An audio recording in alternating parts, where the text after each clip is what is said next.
अगर भक्त का प्रेम सच्चा हो तो भगवान उसके लिए नंगे पांव दौड़े आते हैं। वहीं बात जब कन्हैया की हो तो कहने की क्या। अपने भक्तों के लिए वह न जाने कितने रूप धरते हैं और कितनी ही अनगिनत लीलाएं कर चुके हैं, जिनका प्रमाण हमारे धार्मिक ग्रंथों में मिलता है।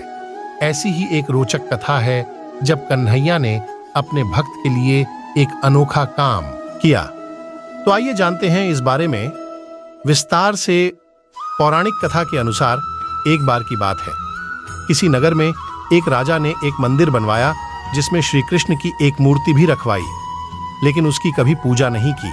पूजा करने के लिए मंदिर में एक पुजारी को रखा गया। पुजारी नियमित कन्हैया जी को नहलाता और बड़ी ही श्रद्धा भाव से उनकी पूजा अर्चना करता। राजा भी रोज कान्हा जी के लिए एक फूलों की माला भेज देता था और जब वह दर्शन करने आता तो पुजारी उस माला को उतारकर राजा को पहना देता। ऐसा करते करते पुजारी की भी उम्र बीत चुकी थी। एक दिन किसी वजह से राजा नहीं आ सका तो उसने एक सेवक के हाथ मंदिर में माला पहुंचा दी और कहलवाया दिया कि आज वह मंदिर नहीं आएगा, इसलिए पुजारी उसका इंतजार ना करें। इतना कहकर सेवक चला गया। पुजारी ने हमेशा की तरह कन्हैया जी को माला पहना दी, लेकिन जब शाम हुई तो पुजारी यह सोचने लगा माला उतारकर किसे पहनाई जाए। उसने सोचा क्यों ना ये माला आज मैं ही पहन लूं, वैसे भी मेरी उम्र हो चली है, जीवन का क्या पता कब खत्म हो जाए। इतना सोचकर पुजारी ने माला उतारकर अपने गले में डाल ली, लेकिन इतने में ही सेवक आ गया और उसने बताया कि राजा की सवारी मंदिर में पहुंचने वाली है। राजा की सवारी आने की बात जब पुजारी ने सुनी तो वह डर गया। उसने सोचा कि अगर राजा ने उसे देख लिया तो वह तो मरवा ही डालेंगे। आनन फानन में पुजारी ने माला उतारकर वापस कन्हैया जी को पहना दी। जैसे ही राजा अंदर आया तो हमेशा की ही तरह पुजारी ने माला कान्हा जी के गले से उतारकर राजा को पहना दी, लेकिन माला पर लगा सफेद बाल देखकर राजा समझ गए कि पुजारी ने यह माला स्वयं ही पहनी थी।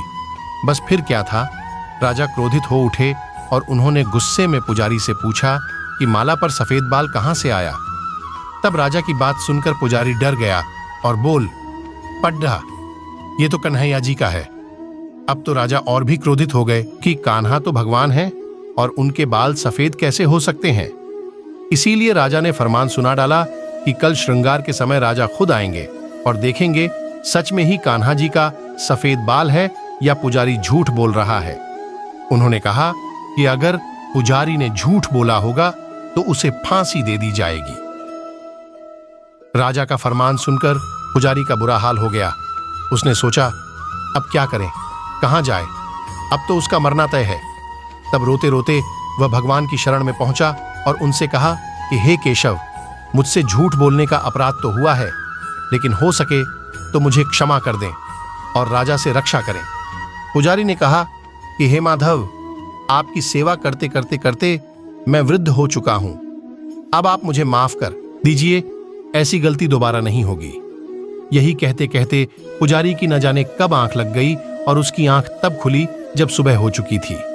उधर सुबह होते ही राजा भी आ गया और कहने लगा आज कान्हा जी का श्रृंगार वह खुद करेगा। ऐसा कहकर जैसे ही राजा ने कान्हा जी का मुकुट उतारा तो देखा कि श्री कृष्ण के तो सारे बाल ही सफेद हैं। लेकिन राजा को फिर भी यकीन नहीं हुआ। उसे लगा कि फांसी के डर से पुजारी ने ही बालों को रंग दिया होगा। राजा ने सोचा कि क्यों ना कन्हैया जी का एक बाल तोड़कर देखा जाए।